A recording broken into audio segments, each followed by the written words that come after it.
galerinha, beleza? Enzo que fala, sejam bem-vindos a mais um vídeo. E hoje eu estou aqui na minha casa, né? E nós vamos falar um salmo que eu aprendi. Estava estudando há muito tempo e aprendi esse salmo. Vou contar pra vocês para começarem esse dia com Deus. Então vamos. O Senhor é meu pastor e nada me faltará.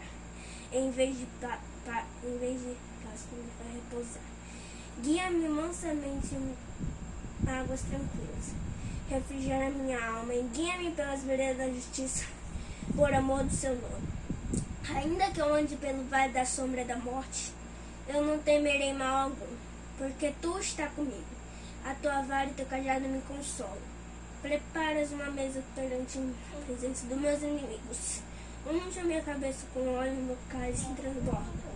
Certamente que a bondade e a misericórdia me seguirão todos os dias da minha vida. E habitarei na casa do Senhor por longos dias. Amém? Glorificado e exaltado o seu santo nome. Galerinha, deixa o like, se inscreva no canal. Comente como foi esse salmo aí, se ajudou uma pessoa aí da sua família aí. E tchau!